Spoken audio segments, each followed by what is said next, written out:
Good morning tout le monde, bienvenue dans un épisode spécial. Aujourd'hui on va parler d'un sujet qui a fait la controverse, surtout dans le monde anglophone. Dernièrement, un YouTuber, un créateur qui s'appelle Gerald Unknown a fait une vidéo pour parler un petit peu des reviews dans le monde de la photo et le monde en général tech et de l'impact et des événements qui sont organisés autour de ça par les compagnies. Il a partagé un petit peu aussi son sentiment par rapport à certaines sociétés ou son expérience avec certaines sociétés. En plus de ça, ça vient sur un fond de Instinct 360 qui a été pris un peu en flagrant délit où voilà, il y a eu des sources qui ont partagé, j'ai déjà vu ça passer un petit peu, le fait qu'ils avaient demandé de payer pour des avis alors que derrière, ils demandaient aux gens de ne pas dire que c'était payé. Bref, il y a pas mal de sujets qui sont ressortis dernièrement, donc je voulais un petit peu apporter de la clarté, ou plutôt mon point de vue et surtout mon expérience dans ce domaine pour continuer cette discussion un petit peu dans le monde francophone, et je ne vais pas couper cette vidéo, je vais essayer de garder ça le plus direct possible, donc tu m'excuseras un petit peu les erreurs de langage.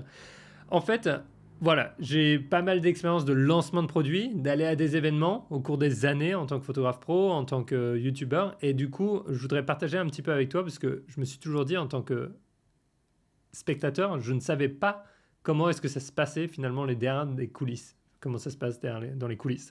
Donc, je vais partager avec toi comment se font les événements, les lancements de produits.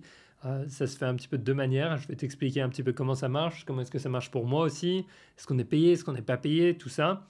Ensuite, on va parler deuxièmement de savoir si ces événements ils sont utiles ou pas. Est-ce que ça apporte quelque chose? Est-ce que ça biaise complètement la personne qui va participer à l'événement? Je pense que c'est une question qui est importante. Et troisièmement, est-ce que l'accès anticipé au matériel influence finalement l'avis des personnes qui vont faire cette review? Et est-ce que ça a encore une place aujourd'hui? Je pense que c'est important. La première chose, donc attaquons tout de suite dans le vif du sujet. Comment est-ce qu'une société va faire un lancement? On va dire un Sony, Panasonic, Leica, ce que tu veux, Fuji. Il y a deux manières de le faire. Soit ils font ça de manière indirecte, soit ils font ça en personne, c'est-à-dire lors d'un événement en personne. Le Sony A9 III, je crois, a été lancé à New York City de mémoire, je n'étais pas présent, mais ils ont organisé un événement en personne, les gens de la presse étaient invités, et de nos jours, la presse inclut aussi tout ce qui est YouTube, Instagram, TikTok, les créateurs de contenu en fait.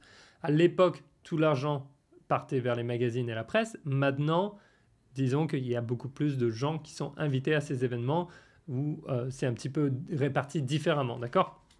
Donc, la société te contacte et dit « Hey, on a un nouveau produit qui va sortir. Est-ce que tu es intéressé? Si oui, signe ce document. » Qu'est-ce que c'est que le document à signer? Le document, c'est un embargo en fait. C'est un document qu'on appelle un NDA, Non-Disclosure Agreement, qui dit il ne faut pas partager quoi que ce soit, aucune information sur ce produit avant telle date.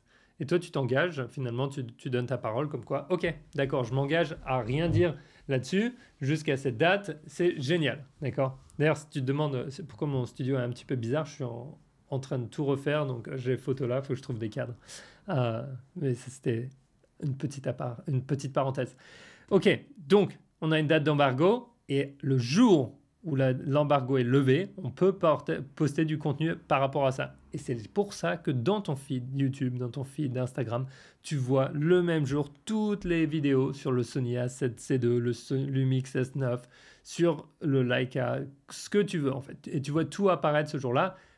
Il y a plusieurs raisons. Personne ne nous force à publier en fait à cette date-là, mais pas mal de créateurs, inclus moi, pensent qu'il y a aussi un bénéfice à être au début de la vague de partage sur un nouveau produit. D'accord? En général, et ça va dépendre des produits, on va avoir entre 2 semaines et 6 semaines en général pour tester un produit, j'ai envie de dire. Plus il est compliqué en général, en tout cas Sony a été vraiment bon là-dessus, plus ils vont te donner de temps et plus... Ouais, ça te donne à peu près une idée. Des fois, tu es sur un événement et tu vas avoir que 3-4 jours. Ça ne va pas être forcément un avis sur 6 mois, bien entendu, mais ça va être un premier aperçu de l'appareil, de qu'est-ce qu'il peut faire, de ce que toi tu as trouvé en tant que limite, en tant qu'utilisateur sur ces quelques jours. Et je trouve que c'est assez rapide de voir quelles sont les limites et les bugs un petit peu ou les problèmes et pour qui un appareil va s'orienter au début d'un lancement. Donc, on a l'embargo et maintenant il y a deux choix. Soit ils te font un petit brief en ligne, ils t'envoient le matos, tu te débrouilles, tu fais ton truc et tu le renvoies. Moi je le renvoie. C'est comme ça que ça se passe avec les Sony.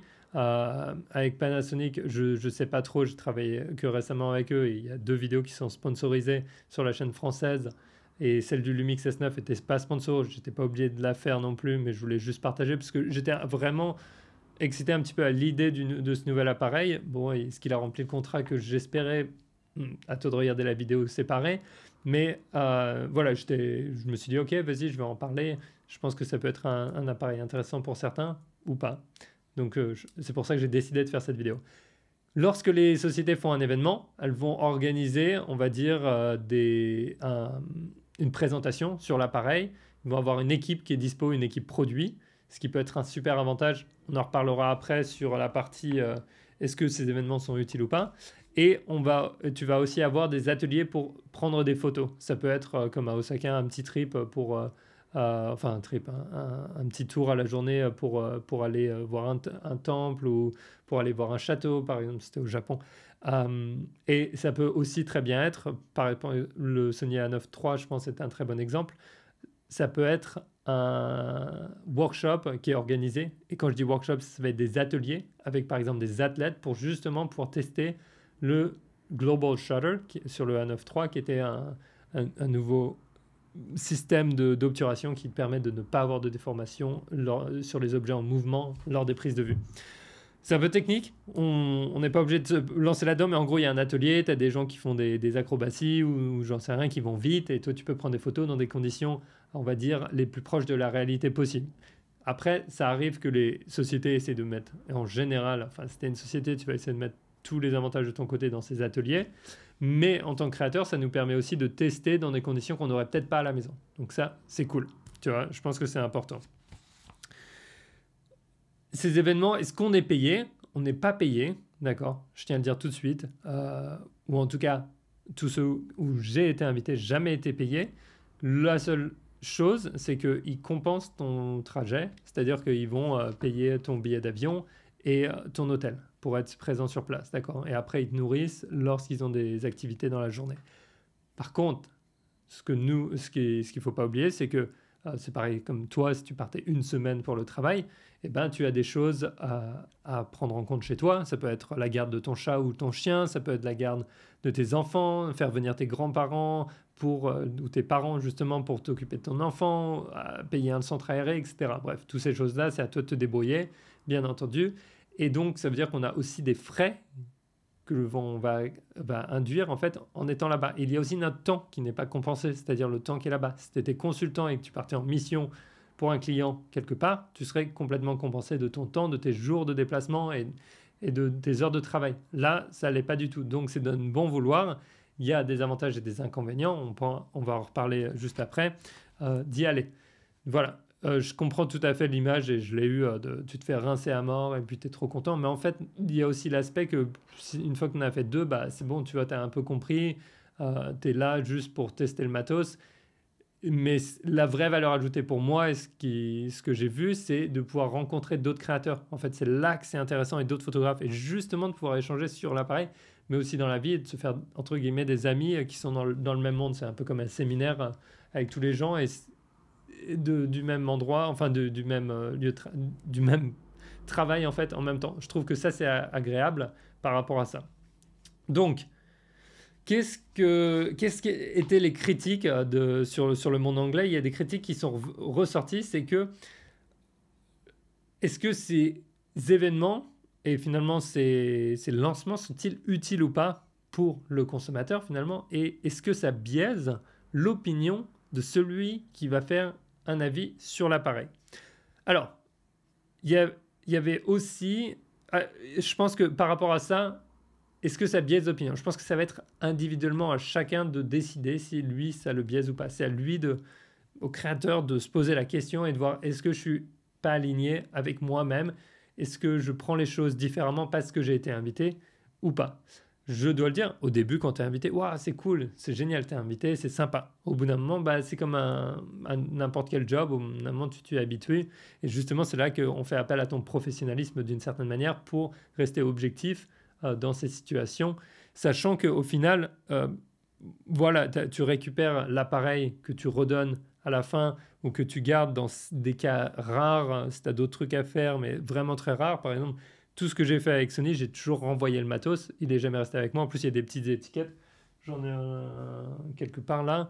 Il y a des petites étiquettes. Il y a écrit pas à la vente, pas à la et pas au prêt. Et en fait, c'est des éléments de pré-production parfois. D'accord. Donc, ton but, c'est d'être aussi honnête que possible. Parfois, il y a des gros problèmes dans les appareils. Tu le dis tout de suite dans les reviews. Et tu peux, en tant que reviewer, tu essaies de trouver un équilibre en fait. Parce que même si l'appareil n'est pas pour toi nécessairement, il peut être pour quelqu'un d'autre. D'accord? Donc, tu essaies de trouver un petit équilibre entre les deux. Personnellement, j'aime me concentrer sur mon expérience à moi et sur plus l'utilisation de l'appareil dans des conditions réelles plutôt que de m'amuser à faire des tests techniques dans un labo parce que ça m'intéresse beaucoup moins. C'est pas ce qui m'intéresse. J'ai juste envie de voir, tiens, sur le terrain, comment est-ce que ça se comporte? Est-ce que c'est un appareil que j'utiliserai ou j'utiliserai pas? Si oui et non, et pourquoi? Et comment est-ce que ça se place par rapport à d'autres produits? Tu vois, c'est un petit peu ma guidelines, en gros, ma ligne directrice, un petit peu quand je fais le contenu. Certaines marques, d'après certains créateurs, sont plus ou moins ouvertes à la critique. Et c'est pour ça que la vidéo de Gérald a fait beaucoup parler, parce qu'il parlait un petit peu de ça. Et j'ai eu l'occasion de discuter avec pas mal d'autres créateurs de différentes régions par rapport à sa vidéo qui justement mettait en avant que Panasonic l'aurait, enfin peut-être puni sur certains autres lancements par rapport à ce qu'il avait fait, qu'il avait appelé un appareil bizarre, etc. Et qui pensait que ça avait une répercussion sur ses invitations ou sur la capacité de récupérer du matos avant qu'il soit public. Je ne sais pas, je ne peux pas répondre à sa place. Mais je trouve que ça lève une question qui est intéressante. Du coup, j'en ai parlé avec d'autres créateurs. Il y en avait un qui était dans la région allemande qui parlait. Il y en avait plusieurs dans la région française, d'autres aux US, qui ont exprimé que, par exemple, pour la même société, et c'est ça que c'est intéressant, eux, ils ont toujours été très critiques et ça n'a jamais, en fait, empêché la relation et de faire partie, finalement, des premiers testeurs et de faire partie, de garder cette relation avec la société. Par exemple, Sony, une de mes premières vidéos sur ma chaîne, ça a été tous les problèmes avec Sony, tu vois, avec mon A7R3. Et c'était génial parce que, enfin, c'était génial, j'ai pu mettre en avant ces problèmes-là. Au fur et à mesure des années, j'ai créé une relation avec eux. Et maintenant, j'ai aussi la capacité d'avoir ces échanges avec les ingénieurs ou avec l'équipe en direct pour justement remonter les problèmes que vous partagez avec moi, que moi, j'expérimente avec et de les faire remonter pour faire des changements. Donc, d'une certaine manière, je trouve ça vraiment cool. Enfin, j'essaye, quand je suis à des événements comme ça, de me placer un petit peu en, pas sauveur, mais juste en, ok, c'est la barrière avant le consommateur, tu vois. C'est, hé les gars, mais qu'est-ce que vous faites? Limite de 15 minutes. Mais non, mais ça va pas du tout, là. Est-ce que vous pouvez faire changer ça? Est-ce que vous pouvez mettre à jour le firmware? Ça, enfin, tu vois, ça va faire parler, etc. Un bel exemple, c'est Canon qui avait fait un lancement du Canon R5. Tous les gens qui avaient reçu le Canon R5, ils avaient une version de pré-production qui surchauffait en fait. Ils ont après, et tout le monde en a parlé dans les reviews, au moment où c'est arrivé aux consommateurs, ils ont fait une mise à jour du firmware avant, et pas de problème de surchauffe. Et du coup, qu'est-ce qu'il y a? Les consommateurs, ils étaient contents, mais ils s'attendaient à ce que ça surchauffe, et ça n'a pas surchauffé. Pour moi, ça a été un gros problème, enfin, une grosse erreur, on va dire, au niveau marketing et vente pour la partie Canon R5 d'envoyer un produit qui n'est pas terminé à quelqu'un pour tester, d'accord? Donc c'est là que la vraie question est, et dis-moi ce que tu en penses dans les commentaires, et j'en parlais un petit peu dans la newsletter aussi par rapport à d'autres aspects indirectement, mais c'est là que la question est, c'est pourquoi est-ce que on nous envoie du matos à nous, d'accord? Et en tant que youtubeur, pourquoi est-ce que tu es là et pourquoi est-ce que tu fais une vidéo? Je pense que c'est important. Premièrement, il y a deux choses. Premièrement, je fais les vidéos sur le dernier matos parce que, surtout sur celui qui m'intéresse. Par exemple, j'ai aucun contact avec Canon, Nikon, Fuji ou Leica. À chaque fois que je les ai essayés, c'est moi qui les ai récupérés soit d'un ami, soit j'en ai acheté un, enfin, c'est à moi de me le procurer par moi-même. Ou alors B&H ou IPLN, par exemple, qui a une super boutique en France. Va te le prêter et puis après tu leur renvoies. Tu peux récupérer du matos comme ça. Voilà. Donc, est-ce qu'il y a un intérêt à l'avoir en avant-première? Pas d'intérêt, si ce n'est d'être avant tout le monde et d'être dans la vague avant. Alors, pourquoi? Et c'est là que... c'est là qu'on arrive à la troisième question. Comment est-ce qu'un accès anticipé au matos influence-t-il la personne? Alors, il peut influencer le créateur, la presse, le journaliste de différentes manières. Si tu as le matos en premier, que tu en parles en premier, que ta vidéo part en premier et que tu as un lien pour acheter le matos, qui est un lien affilié, par exemple avec Amazon, qui va te payer entre, on va dire, 1% et peut-être, je crois, max 2-3% de ce que la personne achète, sachant que ça ne coûte rien au consommateur, ou alors IPLN qui a le même programme de parrainage, qui est un programme super sympa. Mon code créateur, c'est Pierre. Si jamais tu te crées un compte, tu mets code créateur Pierre, et puis après, je suis ton parrain, je crois que tu reçois même une petite carte. Bref, ils font les choses un peu personnalisées. L'avantage, c'est que pour tous ceux qui veulent acheter le matos direct quand il sort, ils vont utiliser ton lien, et ça va te reverser une petite commission, d'accord? Ou alors, ça va la mettre dans une cagnotte que tu peux toucher plus tard ou réutiliser pour d'autres choses. Par contre, est-ce que, en fonction des créateurs, ça va dépendre. Est-ce que ça représente beaucoup? Est-ce que ça ne représente pas beaucoup? Personnellement, pour moi, ça ne représente pas grand-chose. Je n'y compte pas pour vivre ou quoi que ce soit. Ça rajoute un petit peu dans le business et c'est bien. Ça permet de compenser certains frais que j'ai. Mais je ne m'attends pas à ça.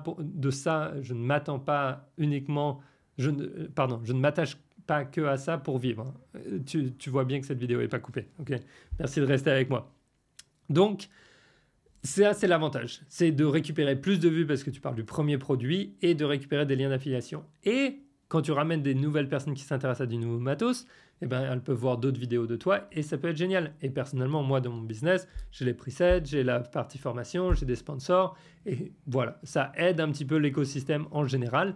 Mais maintenant qu'on a de plus en plus de leaks, c'est-à-dire d'avant-premières qui sont non officielles et qui sortent de sous le manteau, eh ben, voilà, je trouve que, et aussi qu'il y a de plus en plus de créateurs qui sont envoyés les matos, je trouve que être le premier n'a pas autant d'intérêt qu'avant. Je faisais encore quelques tests là, et franchement, ça n'a pas autant d'intérêt. Du coup, quand tu as le matos en avant-première, est-ce que c'est un avantage? Pas tout le temps, d'accord? Et est-ce que la marque va te punir si tu dis quelque chose de négatif? Non. Et même si elle te punissait, ben c'est pas grave, parce que si ton but, c'est de donner un avis honnête, eh ben, qu'est-ce qui se passe? Tu récupères le matos par toi-même ou par un revendeur et comme ça, tu règles le problème et tu fais tout comme tu veux, tout seul, d'accord? Et tu es complètement détaché de la marque. Tu n'as pas besoin de recevoir le truc. Donc, je pense qu'il y a une part de... il y a une part qui est importante à juger et c'est vraiment interne, d'accord? C'est un petit peu à toi de voir, à chacun de voir comment est-ce qu'il est centré. Dis-moi un petit peu, encore une fois, dans les commentaires, ce que tu en penses, toi, en tant que consommateur, créateur, en tant que spectateur sur YouTube. Je pense que, bon, en tout cas, moi, ça me frustre, pas frustre, mais des fois, je trouve ça un petit peu rigolo de voir 360 vidéos de Insta 360 tomber en même temps. Ça me fait me poser des questions. Est-ce que les mecs sont payés? Est-ce que les mecs ne sont pas payés? Maintenant, comme je l'ai dit, on n'est pas payé. Si on est payé pour quoi que ce soit pour une vidéo, comme j'ai 2 vidéos Panasonic qui sont payées, il y en a une qui arrivera demain, je crois, ou dans les jours qui viennent. Si la vidéo est payée, elle doit être déclarée publicité. Aux États-Unis, je suis aux États-Unis, on a la FTC, qui est la Federal Trade Commission, qui a des guidelines, des règles très particulières aussi. Il faut le déclarer, il faut le mettre en avant, etc. Il faut que la personne qui regarde sache que c'est une vidéo qui a été sponsorisée. D'accord? Important à savoir. Donc, si tu regardes un avis et qu'il n'a pas écrit ça, a priori, dans 99% des cas, tu peux être sûr que, effectivement, ce n'est pas sponsorisé. Certains commentateurs, c'est-à-dire des gens qui regardent et qui ont mis des commentaires, me disaient aussi qu'ils préfèrent regarder des plus petites chaînes, des fois, qui font des reviews un petit peu plus tard, parce que, justement, ils savent qu'ils ne sont pas dans la partie hype du nouveau truc qui vient de sortir. Voilà. Après, c'est à chaque créateur de trouver son juste milieu enfin, j'invite chacun à partager autant que possible tous les problèmes. Est-ce qu'il y a du coup un accès ou un avantage à être à ces événements et avoir accès anticipé au matos? Oui. Pour moi, il y a un vrai avantage. Au-delà de l'aspect vue, pécunier, écosystème, croissance, qui peut être intéressant, il y a un avantage pour la créateur et celui qui fait, c'est aussi de pouvoir interagir, surtout quand il y a un événement, avec d'autres créateurs, avec d'autres journalistes, et de pouvoir finalement s'échanger sur l'appareil. Et c'est comme ça que, perso, j'ai découvert des aspects, des fonctionnalités que je n'utiliserais pas en temps normal, qui m'ont permis de faire « Aïe, il va falloir que j'en parle ». La limite des 15 minutes sur le S9, personnellement, ne m'intéressait pas trop parce que je n'étais pas apporté sur la vidéo sur cet appareil. Je voulais regarder que la partie photo. Du coup, on m'en a parlé, on a regardé ensemble, on a fait des tests ensemble avec d'autres créateurs et c'était génial de pouvoir avoir ça. En fait, c'est comme avoir plusieurs personnes d'un groupe qui viennent pour brainstormer autour d'un nouveau produit. Et en fait, à contrario de se dire, bah tiens, tout est génial, en fait, je trouve qu'au contraire, ça rapporte plus de critiques à la chose. Il y a vraiment un aspect critique plus présent et plus recherché en fait. D'accord, on réfléchit plus. Par exemple, j'ai pris des photos avec le S9 et on se retrouve avec du banding. Du coup, ça me fait penser, ah tiens, on est en obturateur électronique, il n'y a pas d'obturateur mécanique. Aïe, certaines personnes ne vont clairement pas vouloir utiliser cet appareil. D'autres personnes, ça ne va pas les gêner. On a Maxime de Pile et Face qui m'a demandé aussi plus d'informations là-dessus, parce que lui, il n'avait pas pris des photos où il voyait du banding. Je lui ai partagé la photo. Je pense qu'il en a parlé aussi. Je ne regarde pas trop les autres reviews. Mais voilà, en fait, cet échange nous permet de faire avancer les choses. Et dernièrement, l'échange avec les ingénieurs sur place qui, eux, sont là finalement pour avoir du consulting gratuit sur leurs produits, nous permet de leur faire part, avant que le consommateur récupère le matos, de qu'est-ce qui va bien et qu'est-ce qui ne va pas bien par rapport à ce qu'ils ont créé. Ou alors s'il y a des bugs, comment les corriger. On a littéralement à des événements, on va avoir des ingénieurs qui vont littéralement pousser des updates, qui vont travailler je ne sais pas quand la nuit et revenir, et qui vont pousser les updates le lendemain matin et dire hey, tiens, vous pouvez mettre à jour l'application ou le boîtier, etc. Parce qu'on vient de régler 2-3 problèmes. Donc ça, je trouve que c'est un avantage pour à la fois le consommateur et le créateur d'avoir cet accès, cet échange. Voilà. Après, est-ce que ça biaise vers une revue positive du produit? Je pense que ça va être vraiment une question personnelle à chacun, à chaque journaliste, à chaque créateur de se poser. Mais au bout d'un moment, comme je disais au début, bah, tu t'habitues à ces événements, tu as des frais, tu préfères être sur un trip où tu es payé pendant toute la semaine à créer du contenu, mais tu vois un intérêt à faire partie des premiers produits, ou alors ça fait carrément partie de ton job sur ta chaîne YouTube. Voilà, c'est un équilibre. Et surtout, je pense pas que ça me biaise à dire du bien personnellement, et je peux parler que de mon expérience, tu vois, c'est vraiment à chacun. Pourquoi? Parce que au contraire, je suis un ingénieur de formation. Mon but, c'est qu'on ait un produit sympa à utiliser, tous, ensemble, d'accord? Donc, je veux faire remonter les problèmes. Et s'ils ne sont pas capables de les adresser tout de suite, je veux surtout pas que la personne qui achète cet appareil se dise « Hey, ça fait pas du tout ce que je voulais, tu vois ?» Et c'est pour ça aussi que, avant d'acheter quoi que ce soit, regarde les specs, regarde d'autres avis, et surtout, et encore toujours, à chaque fois que je reçois un email ou quelqu'un qui m'envoie un DM sur Insta qui me parle de matos, je fais écoute, si tu peux, et pareil dans la formation 30 jours pour des photos pro, on en parle beaucoup parce qu'on parle de matos de temps en temps, les gens qui veulent changer ou qui veulent récupérer quelque chose de nouveau dans la communauté. Et je dis est-ce que tu peux le récupérer d'un ami? Est-ce que tu peux le tester? Est-ce que tu peux le louer? Et comme ça, tu peux te faire ton propre opinion parce que chaque personne va avoir une opinion différente et une utilisation différente. Et je vais finir par dire que c'est un petit peu comme si tu étais mécanicien ou plombier qui avait un nouveau super marteau, etc., et que tu étais invité au lancement de ce nouveau super marteau. À la fin de la journée, ça reste un outil pour toi. Et est-ce que cet outil va remplir finalement ses fonctionnalités?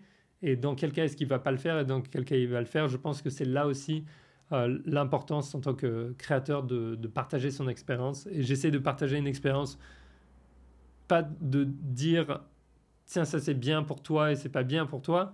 C'est plus voici ce que ça peut faire, voici ce que je pense que ça peut pas vraiment faire, peut-être les petits problèmes, les petits hicks, ce qui me fait plaisir, ce qui me fait moins plaisir et les photos que j'ai prises avec. Tu vois, c'est un petit peu ça. Et je pense honnêtement que si les sociétés veulent des reviews, c'est-à-dire des avis techniques détaillés où la personne va faire tous les tests, etc., qui sont non biaisés, je pense que je crois qu'il y a des sites pour ça, pour les consommateurs, ça va être de faire passer ça dans des laboratoires tierces, d'accord? C'est un laboratoire tierce qui est fondé de manière indépendante ou qui est finalement payé par l'entreprise. Par exemple, quand tu travailles dans la sidérurgie, tu vas faire des tests sur ton acier, par exemple des tests de tension, etc. tu vas les faire par un bureau Veritas pour avoir un label, pour avoir un cachet, pour avoir quelque chose qui est approuvé par un tierce. D'accord? Donc voilà, si les sociétés voulaient vraiment des avis purs et techniques sur leur matos, elles ne feraient pas appel à nous et je les encouragerais pas à le faire. Par contre, qu'est-ce qu'elles veulent les sociétés? Il ne faut pas se leurrer. Quel est leur intérêt pour elles dans tout ça? C'est d'avoir du marketing, c'est qu'on parle de leur matos, c'est qu'on le mette en avant, c'est que on l'utilise et qu'on influence des gens à l'acheter. Encore une fois, c'est la vérité. Personne ne nous envoie du matos pour qu'on n'en parle pas, qu'on n'en dise rien et qu'on influence personne à l'acheter. Donc je pense qu'il faut être honnête par rapport à ça. Et en tant que créateur, c'est important de l'être aussi en tant que, je dis créateur, c'est en tant que personne qui publie des choses. C'est important de s'en rappeler, tu vois. La société, elle nous invite à des événements, elle fait des choses, c'est cool. Sony a fait des événements comme Kando où clairement pour moi, l'impression que j'avais, surtout les premiers, le but c'était de solidifier un petit peu la communauté d'artistes qu'elle avait. Et ça c'était génial, et ça l'est toujours. C'est super, c'est vraiment regrouper un peu la communauté et la rendre plus compacte. Mais derrière, si tu regardes sur une grande période de temps, eh ben, il y a un bénéfice pour eux, tu vois. C'est une bonne chose. Mais encore une fois, si tu t'occupes bien de ton potager, si tu t'assures que tes plantes elles soient heureuses et qu'elles aient tout ce qu'il leur faut pour travailler dans les meilleures conditions avec les meilleurs outils, eh ben, c'est un cercle vertueux en fait. Voilà, je pense que c'est ça qui est important à se rappeler. Et c'est pas forcément des choses machiavéliques. Et je pense que c'est ça aussi que tu vois dans les événements, c'est que finalement, il y a des vrais humains derrière tout. Il y a des vrais humains derrière le marketing, il y a des vrais humains derrière les ingénieurs. Donc voilà, ça reste des échanges. Bien sûr, tout ça, c'est sous le dos d'une corporation. Mais il ne faut pas l'oublier qu'il y a des humains d'un côté et de l'autre, aussi des créateurs. Donc, est-ce qu'une marque va nous punir si on dit du mal? Franchement, ça va dépendre. Chaque créateur va avoir une expérience différente. Avec Sony, j'ai jamais eu cette expérience. Avec Panasonic, je ne l'ai pas eu jusqu'à présent. Et puis, je leur ai dit, même pour mes vidéos payées, sponsorisées, je leur ai demandé, je leur ai dit, il faut que je puisse parler de ce que je veux dans cette vidéo.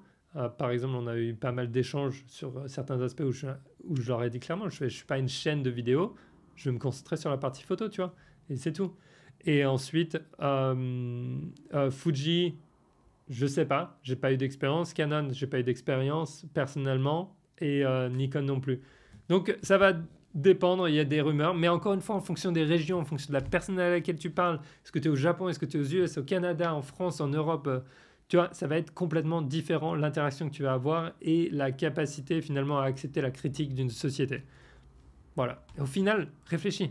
Si une société, elle voit un intérêt positif à t'envoyer du matos, c'est qu'il y a quelque chose derrière. Si tu fais que bâcher le matos en permanence et que c'est pas constructif, je pense pas qu'elle renverra du matos à la personne. Après, si tu bâches pour des bonnes raisons, tant mieux, mais si c'est juste en permanence négatif, bon, voilà, je pense pas que si j'avais une société, j'enverrais ce produit comme review pour review aux gens. Et au final, tu vois, faut pas oublier que si tu as un business, tu le sais peut-être, ce que tu veux, c'est que tu sois un consommateur content. C'est pareil si tu vas dans un resto, on veut que tu sois content d'avoir bien mangé pour que tu reviennes, d'accord? Si tu achètes un appareil photo et que tu es complètement déçu ou un objectif, bah, tu vas probablement changer de marque la prochaine fois. Donc, encore une fois, c'est bénéfique pour tout le monde d'avoir un échange ouvert, d'avoir un échange constructif, d'être capable de dire ce qui se passe bien, ce qui se passe moins bien et de travailler avec ça ensemble, d'accord? Parce que tout le monde en bénéficie. La société, le consommateur et la partie presse aussi. Donc voilà un petit peu mes pensées par rapport à ça. Je vais juste dire et rajouter une petite note à la fin. On a la prochaine session de la formation 30 jours pour des photos pro qui va bientôt commencer. Je te laisse mettre ton petit email dans la description, dans le lien dans la description si ça t'intéresse de participer. Encore une fois, et pour que tu sois content, tu as 14 jours pour être remboursé après le début si ça ne te plaît pas du tout. C'est comme pour tout en fait. Pourquoi est-ce que tu voudrais forcer quelqu'un dans un produit qui ne lui convient pas du tout, du coup. Après, en tant que consommateur, c'est à nous d'être responsables et de réfléchir avant de s'engager dans quelque chose. Voilà. Dites-moi un petit peu ce que vous en pensez. Je regarde si j'ai d'autres notes, pas de problème. Récupérer le matos, contenu tout en même temps. Éventuellement, quelle est la valeur? Voilà, est-ce qu'on est tous payés? Non. Voilà. Tu sais tout maintenant, tous les secrets. Franchement, j'aurais adoré savoir ça au début où j'ai commencé, parce que je pensais que tout le monde se faisait arroser et récupérer des gros billets, des énormes objectifs gratos tout le temps. Eh ben non. Voilà. Je te souhaite une très belle journée. On se dit à très vite dans le prochain épisode et ciao, bonsoir.